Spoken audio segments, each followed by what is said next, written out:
قرآن کی ہدایت بھول گئے، سنت کی فضیلت بھول گئے، قرآن کی ہدایت بھول گئے، سنت کی فضیلت بھول گئے، افسوس کہ ہم الحمدللہ رب العالمین والصلاة والسلام على اشرف الانبیاء والمرسلین، اما بعد، بحیثیت مسلمان قرآن مجید کے کچھ حقوق ہم پر لازم ہیں جن کی ادائیگی ہم پر ضروری ہے۔ اس میں سے پہلا حق یہ ہے کہ قرآن مجید پر ایمان لایا جائے۔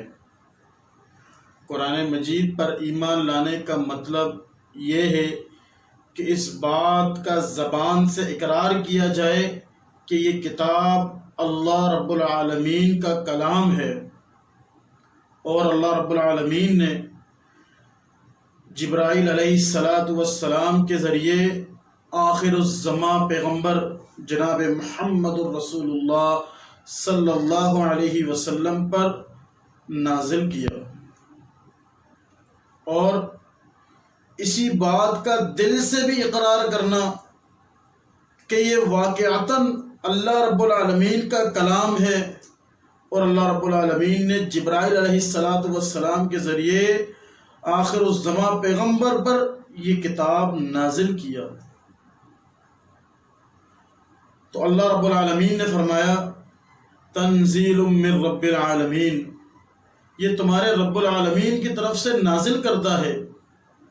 اور دوسرے مقام پر اللہ رب العالمین فرماتے ہیں وَإِنَّهُ لَتَنزِيلٌ مِّن رَّبِّ الْعَالَمِينَ نَزَلَ بِهِ رُوحُ الْأَمِينُ، اور یقیناً یہ رب العالمین کی طرف سے نازل کردہ ہے، اور اسے امانت دار فرشتے لے کر تمہارے دل پر اترے ہیں، اور تاکہ تم ڈرانے والوں میں سے ہو جاؤ۔ یعنی اللہ رب العالمین جناب محمد الرسول اللہ صلی اللہ علیہ وسلم سے مخاطب ہیں کہ یہ اس قرآن کو جو اتارنے والے فرشتے وہ ایماندار ہیں جس نے تمہارے دل پر اس کتاب کو اتارا، اور وہ عربی زبان میں ہے۔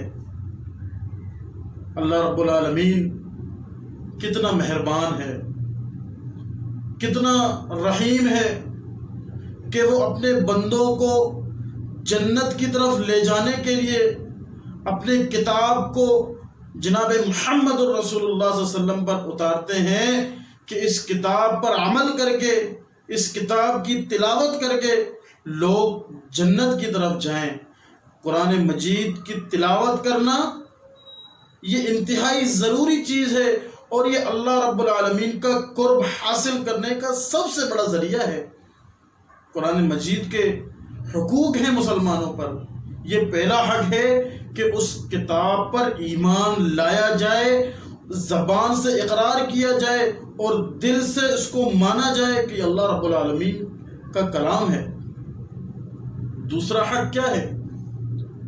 مسلمان ہونے کی حیثیت سے ہم پر دوسرا حق یہ عائد ہوتا ہے کہ قرآن مجید کی تلاوت کی جائے۔ تلاوت اللہ تعالیٰ نے اس بات کا حکم دیتے ہوئے فرمایا اُتْلُ مَا أُوحِيَ إِلَيْكَ مِنَ الْكِتَابِ وَأَقِيمِ الصَّلَاةَ، جو کتاب یعنی قرآن مجید ہم نے آپ کی طرف وحی کی، اسے پڑھیے اور نماز قائم کیجیے۔ یعنی اللہ رب العالمین خود حکم دیتے ہیں کہ اس کی تلاوت کی جائے، اور اس تلاوت کے ساتھ ساتھ نماز قائم کیا جائے۔ ان آیات بینات سے ہمیں معلوم ہوا کہ قرآن مجید کی تلاوت کرتے رہنا چاہیے، کیونکہ یہ مومنوں کی روح کی غذا ہے۔ غذا آج کل مسلمانوں نے موسیقی کو اپنی روح کی غذا سمجھ لیا، اور قرآن مجید سے دور ہوتے چلے گئے، بلکہ اللہ رب العالمین روح کی غذا کس چیز کو کہتے ہیں؟ انسان مسلمانوں کی روح کی غذا اللہ رب العالمین کے کلام کی تلاوت ہے۔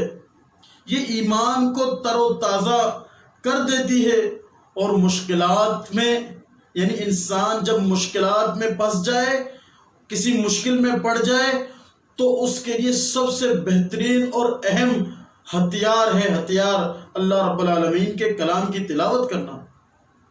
اللہ رب العالمین فرماتے ہیں الذین آتیناہم الکتاب یتلونہ حق تلاوتہ اولئک یؤمنون بہ۔ وہ لوگ جو ہم نے جن کو قرآن عطا کیا، وہ اس کی تلاوت اس طرح کرتے ہیں جس طرح تلاوت کرنے کا حق ہے، یہی لوگ ایمان والے ہیں۔ ایمان تو ہم خود غور کریں کہ جب ہم مشکل میں پڑ جاتے ہیں، ہم کس طرف گامزن ہو جاتے ہیں، کس راہ پر چل پڑتے ہیں اپنے مشکلات کو حل کرنے کے لیے۔ مشکلات کو حل کرنے کا سب سے بہترین ذریعہ اللہ رب العالمین نے قرآن مجید کے ساتھ تعلق قائم کرنے کا بتا دیا۔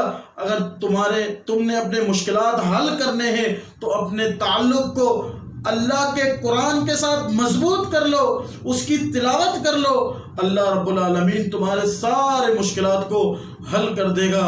اللہ رب العالمین سے دعا ہے کہ اللہ رب العالمین ہمارے دلوں کو قرآن مجید سے منور کرے، اور کل قیامت کے دن یہی قرآن ہمارا سفارشی بنے۔